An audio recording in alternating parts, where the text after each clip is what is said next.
Os irmãos podem projetar nosso tema de hoje.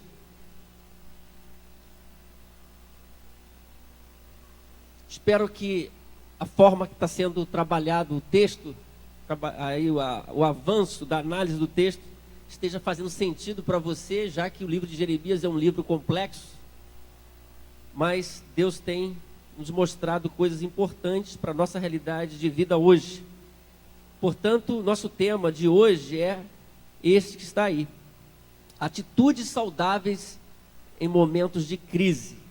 Eu queria ler com você apenas o versículo 1 e o versículo 2 agora, Jeremias 7, você vai manter a sua Bíblia aberta, vai conferindo comigo o texto que vai sendo anunciado, tá bom? Todos já abriram, amém? Diz assim: esta é a palavra que veio a Jeremias da parte do Senhor. Põe-te à porta da casa do Senhor e proclama ali esta palavra. Ouvi a palavra do Senhor, todos de Judá, que passai por estas portas para adorar ao Senhor. Vou ler o verso 3 também. Assim diz o Senhor dos Exércitos, o Deus de Israel: endireitai os vossos caminhos e as vossas ações, e vos farei habitar neste lugar. Se você não está acompanhando, a gente está fazendo até quando pode uma recapitulação breve do que já falamos nessa caminhada. Nós falamos sobre a convocação divina, nós falamos depois sobre o processo de declínio espiritual, falamos sobre infidelidade versus fidelidade, o caminho da restauração, capítulo 4, uma triste constatação, capítulo 5. Na semana passada falamos sobre o antídoto trazido por Deus, e nós percebemos então ali no capítulo 6, as vantagens geradas pelo antídoto, pelo remédio que Deus traz, sempre oferece ao seu povo: viver com segurança, desenvolver uma relação prazerosa com a palavra de Deus, a palavra revelada, retornar ao caminho abençoador estabelecido anteriormente e rever aquilo que representa a verdadeira adoração. Nós falamos na semana passada, nos baseando no capítulo 6. Hoje, capítulo 7, nós vamos falar então sobre essa questão da crise e das atitudes que precisamos tomar quando enfrentamos momentos de crise. Eu não sei o que você faz no momento de crise, mas o capítulo 7, embora continue sendo uma proclamação exortativa ao povo de Judá, como todos os outros, sempre Deus está mostrando um caminho, uma saída. Mas aí, antes ainda de falarmos do texto, nós precisamos observar algumas atitudes que as pessoas tomam em momentos de crise. Às vezes as pessoas tomam atitudes que eu chamei aqui de atitudes inconvenientes. Não seriam adequadas, seriam até censuráveis. Às vezes, no momento de crise, as pessoas tomam atitudes que não são convenientes, são inconvenientes. Isso é ruim, não é bom. Às vezes também as pessoas, você pode acompanhar comigo aí, elas tomam atitudes que eu chamei de maléficas, que são atitudes que as prejudicam, que são nocivas, são danosas, prejudicam as suas vidas. E no momento de crise, se você toma uma atitude maléfica, você está piorando o quadro, não é bom. Em terceiro, às vezes as pessoas tomam atitudes insanas, loucas, perderam o controle. Se a coisa já está difícil, as pessoas pioram ainda com atitudes que não são corretas, está fora do normal do quadro. 4, elas também tomam atitudes desesperadoras. Elas perderam o controle, então, ao invés de tomarem as atitudes corretas, elas tomam atitudes desesperadoras e acabam piorando mais ainda o que elas estão vivendo e passando. E por fim, você pode acompanhar comigo aí, ficam espertos os irmãos aí em cima, é o que é a nossa proposta hoje: as atitudes saudáveis, que nós sempre temos a partir do nosso relacionamento com Deus, aquelas atitudes que vão nos beneficiar enquanto estamos enfrentando a crise. Não atitudes inconvenientes, não as maléficas, não insanas, não desesperadas, desesperadoras, mas atitudes saudáveis ou sábias que vão nos ajudar a atravessar aquele momento de crise. todos nós, você tem ali essa lista, todos nós podemos agir de maneira incorreta em um dado momento. Ninguém está livre das atitudes maléficas, inconvenientes, insanas. Por isso a gente precisa ouvir a voz de Deus para ter atitudes saudáveis. Amém, irmãos? O contexto de Jeremias é um contexto de crise. Como nós já vimos, aqui nós podemos falar, porque nós já percebemos o quadro, o contexto. O contexto social de Jeremias era complicado, de injustiças. Então, por causa do quadro todo, nós vimos que há injustiças no meio do povo. O Reino do Sul havia se desviado de um padrão divino, correto. Então havia idolatria. E isso para um povo monoteísta, como era o povo de Israel, era complicado. Um povo que tinha só um Deus e estava adorando outros deuses, aquilo era realmente ruim. Era crise, marcava e denunciava crise. Politicamente também, o governo do Reino do Sul havia se perdido, fazendo alianças, buscando alianças com outros povos que Deus reprovava. A boa tradição, que foi já denunciada anteriormente, havia sido esquecida. A liderança havia perdido o referencial divino, havia perdido a palavra, as orientações de Deus. E, sobretudo, os profetas e os sacerdotes, aqueles que lideravam o povo espiritualmente, não estavam conduzindo o povo como deveriam conduzir. Por tudo isso, a gente pode dizer que o quadro não era fácil, era um quadro de crise, um quadro difícil. E Deus, então, vai, no capítulo 7, mais uma vez, mostrar o caminho.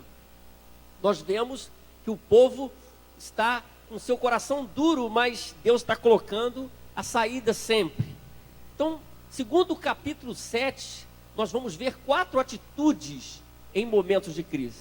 A primeira atitude saudável em um momento de crise, simplesmente, claramente, obviamente, é ouvir a voz de Deus.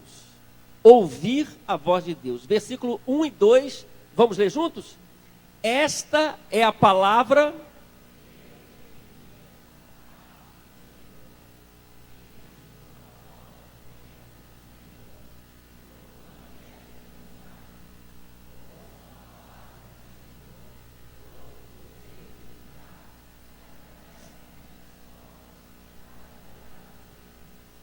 Então Deus está falando, abrindo esse texto, capítulo 7, esta é a palavra que veio a Jeremias da parte do Senhor. Então o profeta fala em nome do Senhor, está mostrando isso aqui. Fique junto à porta do templo e proclame essa mensagem. Qual é a mensagem? Ouçam a palavra do Senhor. Ouvir a palavra do Senhor é algo que nós precisamos. Ouvir a palavra do Senhor é algo importante para o Reino do Sul, que Jeremias está profetizando no seu primeiro momento, mas eles não estão ouvindo a palavra do Senhor, eles não estão interessados na palavra do Senhor. E a palavra profética é uma denúncia aqui grave. Ouçam a palavra do Senhor, todos vocês de Judá que atravessam essas portas para adorar ao Senhor. Isso nos mostra claramente, meus irmãos, que aquele ajuntamento que seria chamado um ajuntamento santo, para celebrar o nome do Senhor, estava sendo um ajuntamento, mas não estava revelando o desejo de ouvir a voz de Deus. Olha só, nós podemos estar aqui no ajuntamento para celebrar o nome do Senhor, sem interesse nenhum de ouvir a voz dele. Nós podemos ter uma reunião só lúdica, cantar o que a gente gosta, o ambiente, mas nós podemos estar, ou uma pessoa pode estar sem interesse em ouvir a voz de Deus. A palavra de Deus é clara. Aquele ajuntamento é para isso também. Era para celebrar a Deus e ouvir a voz de Deus. Então Deus está dizendo na boca de Jeremias: ouçam a palavra do Senhor, todos vocês de Judá que atravessam essas portas para adorar ao Senhor. O caos era tão grande, e a gente não percebe, a gente tem que ler prestando atenção, né? Para não perder o detalhe. É que aquele lugar é um lugar de adoração, um lugar para se ouvir a voz de Deus, mas Deus está dizendo: vocês estão vindo para adorar aqui, vocês devem ouvir a palavra do Senhor. Nós já vimos na semana passada, meus irmãos, no capítulo 6:10, está aí, que o povo havia perdido o prazer com a palavra do Senhor. Jeremias 6:10 diz, nós trabalhamos na semana passada o capítulo 6, a palavra do Senhor é para eles desprezível, não encontram nela motivo de prazer. Eu não sei se você tem motivo de alegria na presença de Deus. Eu coloquei um texto na internet do Luiz Saião, foi meu professor, pastor de São Paulo, que ele disse que a nossa relação espiritual diante de Deus, diante do sagrado, que é uma visão hebraica, é de encantamento diante das coisas de Deus. Sabe o que é isso? Encantamento. Eu diante da palavra, eu fico alegre, eu estou atento, me alegra, é de encantamento. Eu não sei qual é a relação com a palavra de Deus, mas aqui há uma denúncia. A palavra do Senhor é para eles desprezível, era para ser motivo de alegria. Não encontram nela motivo de prazer. Por isso, meus irmãos, se você está vivendo um momento de crise, em alguns aspectos o nosso país vive um momento de crise, e essa palavra é atual para nós. Se nós ouvirmos a palavra de Deus, se a liderança do nosso país ouvir a voz de Deus, tudo pode mudar. Quando alguém ouve a palavra de Deus, tudo pode mudar. Então, a primeira atitude no momento de crise é ouvir a palavra de Deus, ouvir a voz de Deus. Você conhece aqueles que dizem assim: eu sei, pastor, isso é coisa boa mesmo, a Bíblia é uma coisa fantástica, mas semana que vem eu vou ouvir mesmo. No mês que vem, no ano que vem, então elas vão deixando para depois. Depois eu resolvo, depois eu ouço, vão protelando, adiando, procrastinando, vão deixando para depois. Mas a palavra de Deus é: ouçam hoje. E sobretudo, vocês que estão aqui para adorar, eu estou lembrando vocês que quando vocês se reúnem aqui, vocês precisam ouvir a minha voz. E essa palavra é para nós hoje. Você veio aqui, você vem nesse lugar, você vem nesse espaço consagrado ao culto, Deus está falando com você. Você tem que vir aqui para ouvir a minha voz. Você pode vir aqui para ouvir uma canção, você cantar a música que você gosta. Você vem aqui para ouvir a minha voz. É Deus que está falando para nós hoje. Você está aqui para ouvir a minha voz. Amém, irmãos? A primeira atitude, Jesus nos ensinou isso. Ele disse: aquele que tem ouvidos, ouça. Ouvir a voz de Deus é a primeira atitude saudável em momento de crise. Nós devemos assumir esse compromisso hoje. Diga comigo: eu assumo o compromisso de ouvir a voz de Deus. Então você assumir esse compromisso, não esqueça. A segunda atitude saudável em momento de crise é realizar correções de rumo. Correções de rumo. Então, para eu realizar as correções que eu preciso em minha vida, eu preciso ouvir a voz de Deus. Se você tentar arrumar a sua vida por conta própria, não vai dar. Por isso, ouvir a voz de Deus primeiro, depois, correções de rumo. Verso 3. Só as irmãs leiam. Vamos lá? Assim.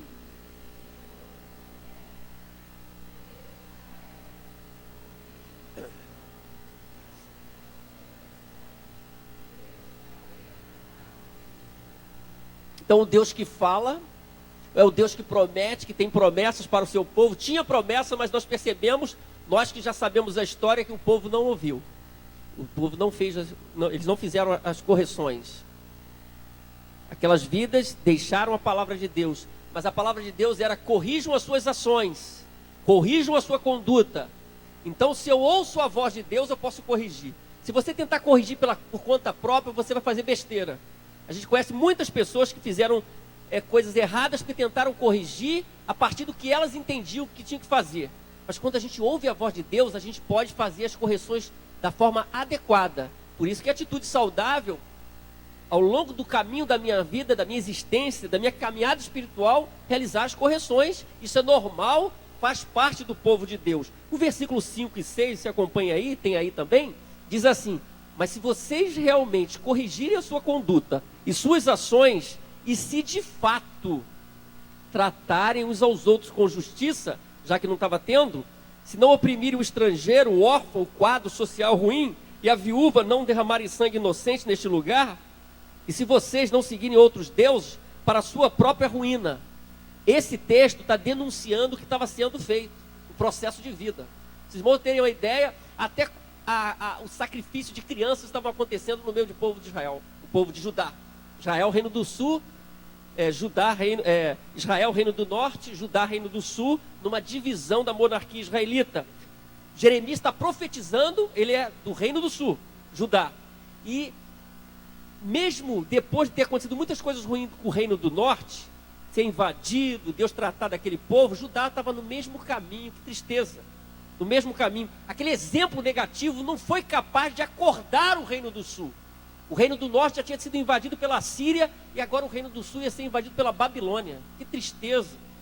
O verso 9 a 11, meus irmãos, diz assim: olhe só, vocês pensam que podem roubar e matar e cometer adultério e jurar falsamente e queimar incenso a Baal e seguir outros deuses que vocês não conheceram e depois vir e permanecer perante a mim neste templo que leva o meu nome e dizer: estamos seguros para continuar com todas essas práticas repugnantes? Este templo que leva o meu nome tornou-se para vocês um covil de ladrões? Cuidado, diz o profeta, Deus falando através do profeta, eu mesmo estou vendo isso, declara o Senhor. Que coisa tremenda esse texto, irmãos. Que coisa, hein? Uau! Que palavra! Que palavra de Deus! O que Deus queria falar? Vocês estão fazendo o que vocês fazem e estão chegando para me adorar aqui e estão pensando que está tudo bem? É isso que Deus estava falando. Eles perderam uma noção. Você conhece pessoas sem noção? Eles perderam a noção, sem noção completa. O que pode impedir uma pessoa, meus irmãos, de realizar as correções de rumo? Algumas coisas. Primeiro, orgulho. Orgulho pode impedir uma pessoa de realizar as correções. Tem gente que você fala, mas ela é orgulhosa, ela não faz as correções, ela não entende o que ela precisa fazer, e isso pode prejudicá-la muito. A altivez. Uma segunda coisa que pode impedir você de realizar as correções que você precisa é infantilidade. Infantilidade para lidar com as coisas, infantilidade espiritual, o não crescimento, a falta de maturidade. Você, por essa visão infantil, você não faz o que tem que fazer, que precisa fazer. Uma outra coisa é falta de discernimento. Se eu não escuto a voz de Deus, sem ouvir a voz de Deus não tem discernimento, meus irmãos. Primeira coisa é ouvir a palavra de Deus, a voz de Deus. A voz de Deus é que vai nortear o meu caminho, vai trazer discernimento. Se eu não amo a palavra de Deus, se eu não digo, palavra de Deus, que coisa fantástica, e se eu não amo essa palavra no meu dia a dia, eu não vou ter discernimento. Eu posso vir aqui para adorar e na segunda fazer besteira, porque eu não amo a Deus. Eu venho aqui, eu não estou tendo uma relação saudável com Deus, então eu não tenho discernimento.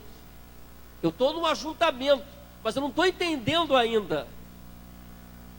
Quarto motivo pode impedir: adiamento intencional. O que eu quero dizer é aquilo que a pessoa sabe que precisa fazer e não faz. É que eu já disse, ela está sempre adiando, ela deixa para depois. Deus está falando comigo, eu sei, esse negócio até é bom mesmo, mas vou deixar para depois. Agora eu faço o que eu quero, eu vou caminhando. Isso é um perigo, é um risco. Eu não posso adotar esse comportamento, esse adiamento intencional. Eu criei um cronograma de adiamento, e eu vou levando, eu vou empurrando com a barriga, não é? Essa teologia aí que é furada. E se a última ideia aí é negativa, a agenda confusa. As pessoas fazem tudo, mas as correções que ela precisa fazer diante de Deus, que vai afetar toda a sua vida, ela não faz. Ela está muito ocupada para pensar nela mesma, para pensar no propósito divino em sua vida. Israel, o reino de Judá, o povo de Deus aqui, estava fazendo muitas coisas. Haviam esquecido aquilo que Deus tinha falado, estava com uma agenda acelerada. Você conhece? No mundo de hoje, inclusive, nós precisamos cuidar da nossa vida para que a gente não entre num negócio desse, louco, que vai adoecer, nos adoece. A gente tem que cuidar dessa parte, organizar a nossa vida para ter uma vida saudável, senão a gente entra num movimento louco, e até fazendo coisas boas, mas a gente não tem essa capacidade e a gente pode adoecer por causa disso. Então, orgulho, infantilidade, falta de discernimento, adiamento intencional daquilo que precisa ser feito e agenda confusa pode impedir uma pessoa de realizar as correções. Eu não sei se alguma dessas coisas você está vivendo hoje. Você tem que pensar. Porque se você ouve a voz de Deus primeiro, você pode fazer as correções segundo. E você vai realizar as correções com segurança, porque Deus já falou com você. A melhor coisa é você agir a partir da voz do Senhor, é o que Jeremias está falando aqui. Então, meus irmãos, realizar as correções de rumo é a segunda atitude saudável em momento de crise. Amém? Diga comigo, eu assumo o compromisso de realizar as correções em minha vida. Faça isso, assumir o compromisso. A terceira atitude em momento de crise saudável é fugir do falso conselho. Verso 4. Só os homens, eu pedi às irmãs, agora só os homens lerão o verso 4 comigo. Vamos lá? Não.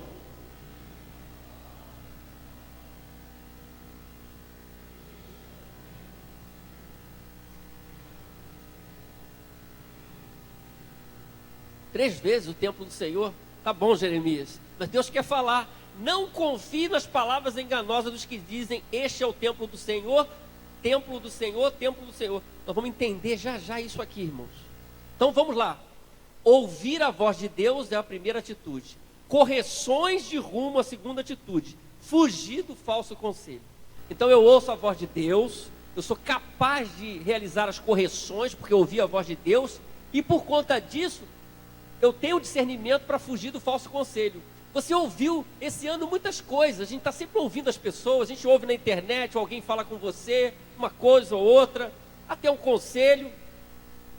Agora, eu preciso fugir do falso conselho. No contexto de Jeremias, nós tínhamos vários profetas falando coisas erradas, e Jeremias falando aquilo que Deus queria ouvir. Mas a lógica do versículo 4 é a seguinte: os profetas falsos que tinham se perdido estavam seguros de que mesmo naquela visão, naquela atitude, já foi denunciada aqui nos primeiros versículos, mesmo agindo incorretamente, estando no templo do Senhor, eles estariam seguros. Então a lógica que eles criaram é o seguinte: a gente pode viver do jeito que a gente está vivendo, porque nós estamos aqui no templo do Senhor, que é a morada de Deus, que jamais será invadido, destruído. Então essa era a lógica deles. Eles esperavam proteção apenas estando no ambiente religioso. Olha só como é que esse texto é muito atual para nós. Não basta que você esteja num lugar e diga: esta é a minha igreja, este é o lugar, esse é o meu pastor, este é o meu irmão, minha irmã. Isso não basta. Fica ligado no movimento. Amém, irmãos? Então, não adianta uma atitude religiosa. Eu estou aqui. E eles usavam essa ideia de proteção. O templo era o lugar mais sagrado no contexto hebraico. Era o templo, a presença de Deus. Eles estavam usando isso, praticando coisas erradas e usando isso, inculcando na cabeça do povo, os profetas, de que tudo estava bem, porque eles tinham o templo. Por isso, Jeremias 7 e 8, em 3 versões que você pode ver, diz assim, ó: mas vejam, vocês confiam em palavras enganosas e inúteis. Pode pôr aí. Mas vós confiais em palavras falsas e sem proveito. Almeida, século 21. E ainda a nova versão transformadora diz: não se desviem, não se deixem enganar por falsas promessas e conversas inúteis. Conversas fiadas, né? Conversa inútil ou inúteis. Não se enganem.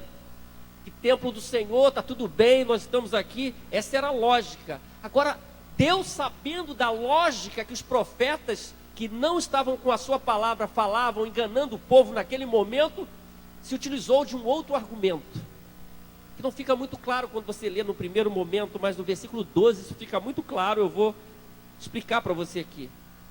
Verso 12 diz assim: portanto, vão agora a Siló, o meu lugar de adoração, onde primeiro fiz uma habitação em honra do meu nome, e vejam o que eu lhes fiz por causa da impiedade de Israel, meu povo.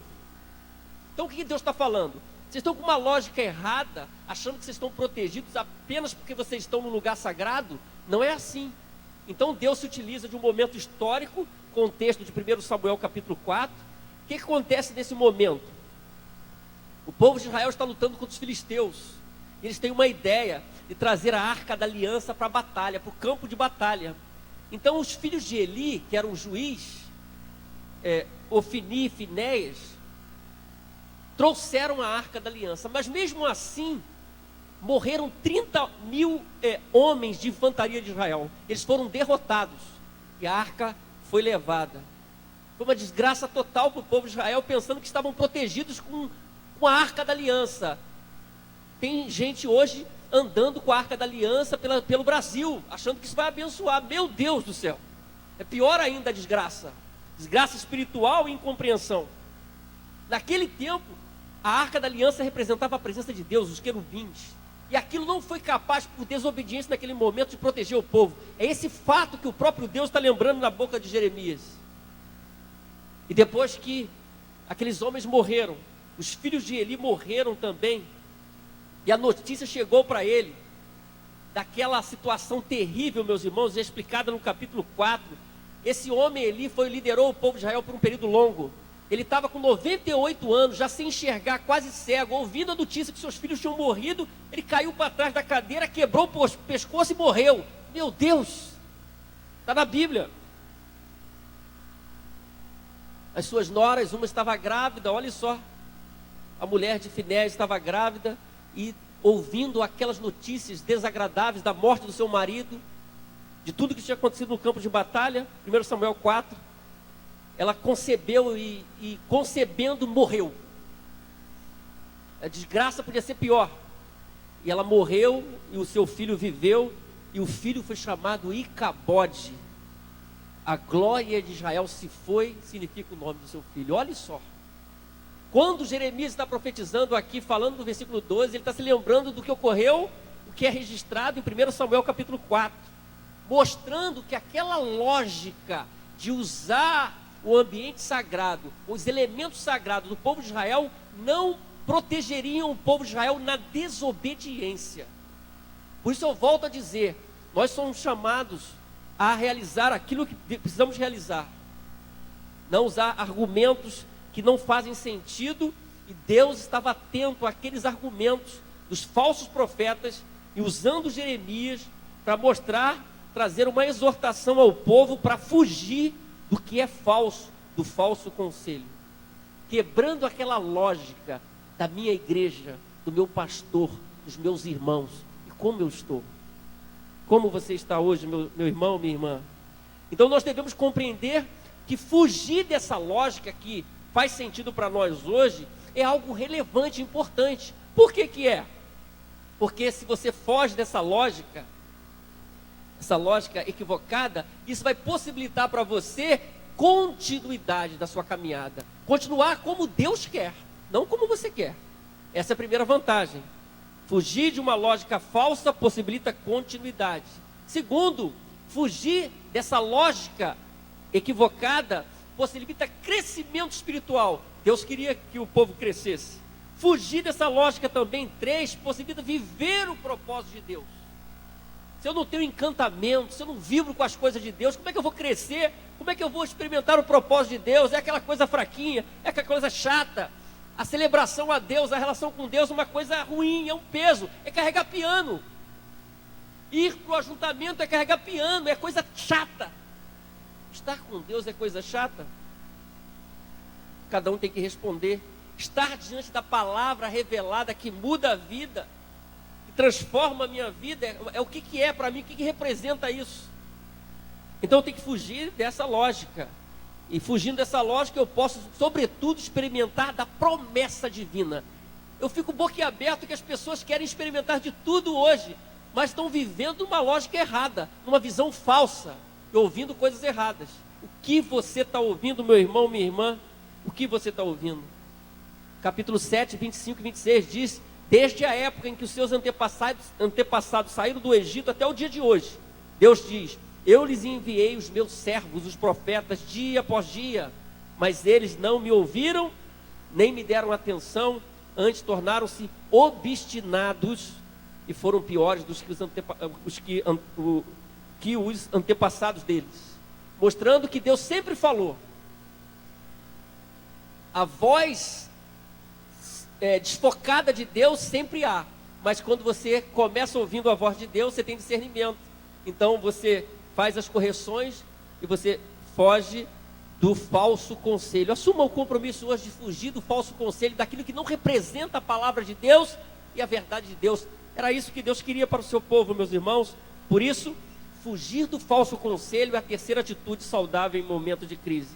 A quarta e última atitude saudável em um momento de crise é cultivar uma atitude de obediência. Cultivar uma atitude de obediência. Verso 23 e 24. Vamos ler juntos? Deles, entretanto, esta ordem: obedeçam-me.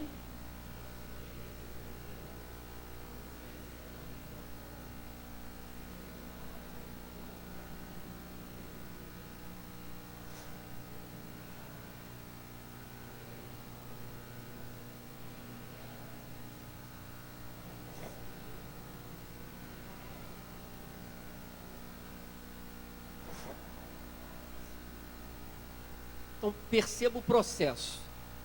Quando vem a crise, e aquele momento era um momento de crise no contexto de Jeremias, do Reino do Sul, eu preciso ouvir a voz de Deus. Veja o quadro que vai aparecer ali. Ouvir a voz de Deus, primeira coisa. Realizar as correções de rumo, fugir do falso conselho e cultivar uma atitude de obediência. Cultivar nos lembra da plantação. Cultivar nos lembra do adubo. Cultivar nos lembra de tirar aquilo que pode prejudicar a planta. Se você foi criado num ambiente assim como eu, de plantação, você sabe o que é isso, o que é cultivar. Cultivar então envolve algumas ações. Eu tenho que cultivar uma atitude de obediência. É um processo claro aqui, que não vai nos fazer, segundo o texto, andar para frente e não para trás. Que coisa tremenda é o que diz aqui. Vocês andarão em todo o caminho que eu lhes ordenar, para que tudo lhes vá bem. Para que tudo lhes vá bem. A pergunta é: eu quero que tudo vá bem em minha vida ou não? Às vezes as pessoas querem que tudo vá bem na vida delas, mas elas estão agindo, a forma que elas estão agindo está em colisão com aquilo que Deus quer. Aí a coisa não encaixa, a coisa não vai. O finalzinho do verso 24 diz: antes seguiram o raciocínio rebelde dos seus corações maus. Última frase do verso 24, você pode acompanhar na sua Bíblia. Andaram para trás e não para frente. Ué, parece que Jeremias está vivendo nos dias de hoje. Quando a gente fala, você está andando para trás, não andando para frente. É bom a gente saber do conhecimento milenar da tradição hebraica e do conselho de Deus, que nós estamos vivendo aqui poucos dias na terra, e nós temos uma tradição de milênios, da palavra revelada de Deus, da história do povo de Israel, de como Deus agiu, de como Deus queria e como Deus quer.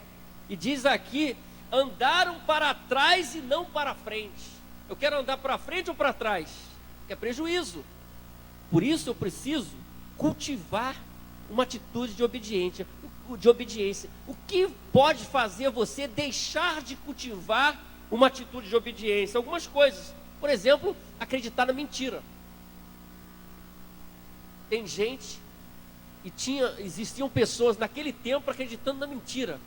Deus falava, mas eles estavam ouvindo o que eles queriam ouvir. Você conhece pessoas que espiritualmente só querem ouvir aquelas coisas que elas gostam? Se de repente Deus pega mais pesado, como todo capítulo aqui está pegando pesado, em todo livro a gente pode dizer, a pessoa não gosta, ela prefere a mentira do que a verdade. É uma fantasia. A idolatria, em seu sentido lato, no seu sentido maior, não é? Não apenas se debruçar diante de um Deus, isso também é idolatria, mas existem outras formas de idolatria hoje. Isso impede da pessoa cultivar uma atitude de obediência. Teimosia. Uma pessoa pode ser muito teimosa, mas o pior é ser teimosa diante de Deus. Teimosia diante de Deus. É como uma criança. Muitas vezes o povo de Israel era assim, teimoso. E muitos crentes hoje são teimosos também. Pergunta para quem está ao seu lado, você é teimoso? Pergunta.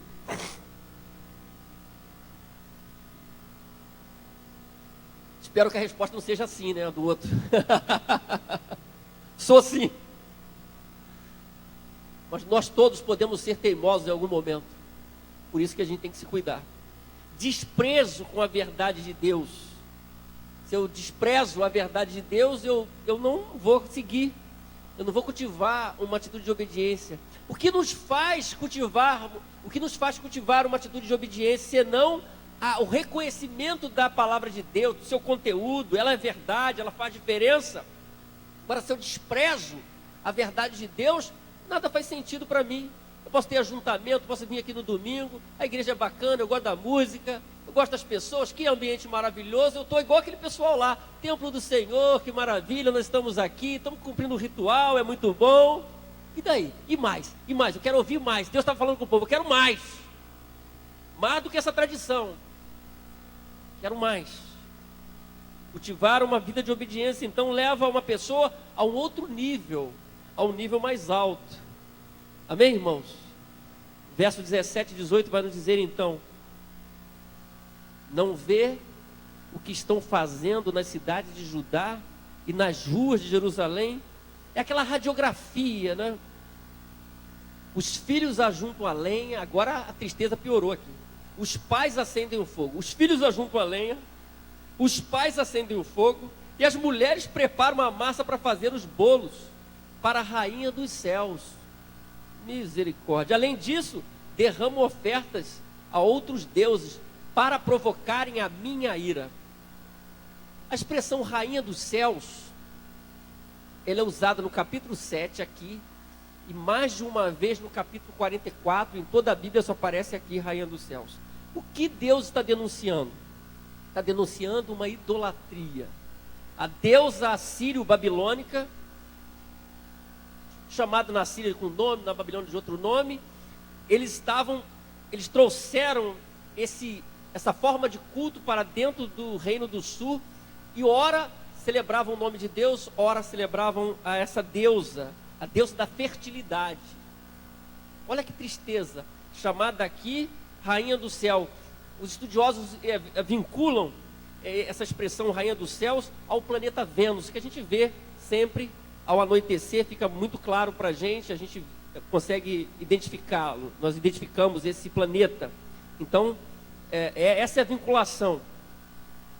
Vocês então, as crianças ajuntam a lenha, os pais acendem o fogo, as mulheres preparam a massa, e nós estamos aqui diante dessa idolatria. Eles estão diante dessa idolatria. É a observação feita pelo profeta em nome do Senhor. Que tristeza, meus irmãos. Esse era o quadro do povo de Israel. Era o quadro. Era um quadro de desobediência, não de obediência. Por isso no verso 28, note bem o que diz o verso 28, 7 e 28. Portanto, diga a eles: esta é uma nação que não obedeceu ao Senhor, ao seu Deus, nem aceitou a correção. A verdade foi destruída e desapareceu dos seus lábios. Desapareceu dos seus lábios. A verdade foi destruída e desapareceu dos seus lábios. Olha que coisa que Deus está observando que aconteceu com o povo de Israel. Nós vivemos hoje uma geração que não tem valorizado a obediência. Nós devemos lembrar desse princípio bíblico aqui da obediência, que é um valor inegociável. No momento de crise, desobediência tende a piorar as coisas. Aí em cima disso eu fiz uma frase, não tem ali, eu queria ler para você.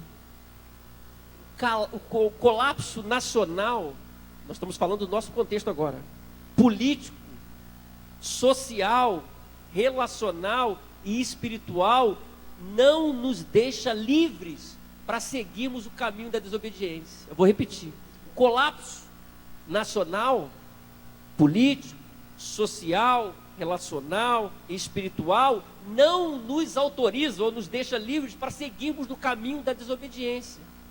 Sabe qual era a lógica nesse momento também? Está tudo aqui desse jeito, vamos caminhando. Se eu olho para cá idolatria, se eu olho para cá mentira, se eu olho para os profetas e sacerdotes que deviam conduzir a minha vida, eles estão fazendo o que fazem, então vamos seguir na desobediência. Essa é uma lógica que não faz sentido biblicamente, não é isso que Deus quer, mesmo que você viva num quadro difícil. No primeiro sermão nós falamos isso. Jeremias não esperou o reino do sul melhorar para ele ser um homem de Deus. Ele não diz assim, eu vou esperar melhorar, que não ia melhorar. Ele disse, eu vou aceitar a convocação divina e eu vou falar o que Deus está mandando para mim. Às vezes as pessoas pensam assim, está todo mundo fazendo isso, eu faço também. Está todo mundo desobedecendo e eu também desobedeço. Se a nação faz coisas erradas, isso me autoriza a fazer. Às vezes as pessoas criticam Brasília e fazem coisas horríveis aqui. Omitem, mentem, não pagam o que devem pagar, querem falar dos deputados. Tem gente que vai para a rua fazer protesto que não deveria, porque não pagam os impostos, mentem, roubam, não deveriam fazer, como fossem pessoas melhores. É uma lógica esquisita. É isso que Deus está falando aqui. Então, mesmo se o quadro caótico, seja espiritual, seja político, social, não me autoriza a andar na desobediência. É o contrário. Deus quer usar a gente, usar você, usar a mim, para mudar o quadro. Deus estava usando Jeremias para mudar o quadro, não para Jeremias ser mais um profeta para falar o que as pessoas queriam ouvir. Amém, irmãos? Deus quer usar você. O quadro está difícil do Brasil, do Rio de Janeiro, violência, mas Deus quer usar você, para você ser um canal de bênção, para você dar a sua contribuição. É isso que a gente aprende aqui, nesse momento. Deus queria que o povo obedecesse, e o povo estava totalmente voltado para um caminho de tristeza e desobediência, haviam esquecido a palavra de Deus, perdido os referenciais. Então, cultivar uma atitude de obediência é a quarta postura saudável em momento de crise. Se é crise, nós vamos cultivar uma postura de obediência. Nós temos o discernimento, porque nós estamos ouvindo a voz de Deus, relembrando as atitudes saudáveis em momento de crise.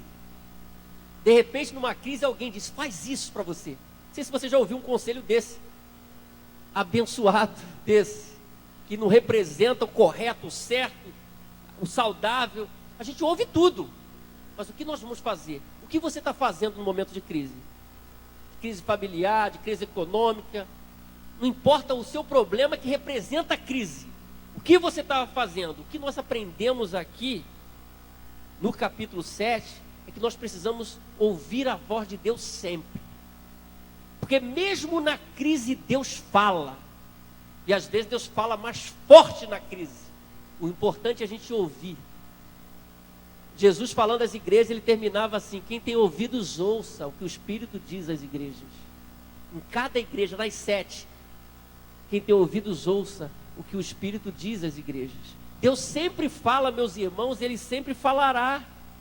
Mesmo no momento difícil, a sua vida pode estar um caos, mas Deus vai trazer uma palavra para você. Basta você estar atento. Por isso, ouvir a voz de Deus é o início de tudo. Eu diria o início da vitória. Então, se você não tem prazer na palavra de Deus, no que Deus está falando, a coisa está difícil para você. Não tem muito futuro para você, não. Vou falar a verdade para você. Se você não tem prazer em ouvir a voz de Deus, porque é isso que muda tudo. Segunda atitude, realizar as correções. Eu só posso realizar as correções corretamente, fazer direitinho. Não vou pensar em fazer alguma correção, mas equivocado. Eu preciso ouvir a voz de Deus. Eu ouvi a voz de Deus, eu realizo as correções de rumo. E aí eu posso fugir do falso, porque como eu vou saber que aquilo é falso, se eu não conheço o verdadeiro? Eu vi um especialista de cédulas me dizendo assim, que eu não tô, ele dizia, nós não estamos preocupados com o falso, nós estamos preocupados com o verdadeiro, a cédula verdadeira, porque conhecendo os detalhes da cédula verdadeira, a gente vai identificar a falsa. Você percebeu isso? Percebeu? Então, se eu conheço Deus que é verdadeiro, a palavra verdadeira, a palavra de Deus, ninguém me enrola, ninguém me engana. Não há conselho que seja falso que eu não vou identificar. Eu vou ter todo o discernimento, porque eu conheço Deus que eu sirvo. Amém, irmãos? E aí eu posso cultivar, a partir daí, uma vida de obediência, uma atitude de obediência. Eu vou vivendo na obediência a Deus, mesmo vivendo momentos de provações, de lutas, mas eu estou cultivando uma vida de obediência, que eu sei que esse é o caminho da vitória. Isso faz toda a diferença no momento difícil. O momento do povo de Judá era um momento dificílimo, um momento desafiador. Deus deu oportunidades, as mais variadas oportunidades para o seu povo ali, e eles desprezaram. A pergunta é: o que você vai fazer diante dessas coisas que Deus comunicou a você hoje aqui? Você vai para casa esquecer delas? Que tipo de vida você quer desenvolver? Como homem, como mulher, como adolescente, como jovem, como ancião? Que tipo de vida? Como é que você vai terminar os seus dias na terra? Perdido, sem discernimento, sem deixar legado nenhum? Nesse tempo de Jeremias, ele é um profeta, um homem sozinho, falando em nome de Deus. Mas nesse momento, nós tínhamos vários profetas. Mas hoje a gente pode falar de Jeremias com alegria, meus irmãos, porque ele honrou o nome do Senhor no meio de tanta gente perdida. Ele não disse: está todo mundo perdido, eu vou também assumir esse compromisso aqui, vou seguir essa rotina aqui, que não faz diferença. Ele disse: não, eu vou aceitar o convite de Deus. E quando aceitou o convite, muito jovem ainda, talvez ele não tinha 20 anos de idade, profetizou décadas, falando em nome do Senhor. Deus o honrou. Então essas são as atitudes saudáveis, que Deus nos lembra nessa noite: ouvir a sua voz, realizar as correções, fugir do falso, e cultivar uma vida de obediência. Que Deus nos abençoe. Amém. Feche os seus olhos. Os irmãos da música vão se aproximar, você vai estar orando.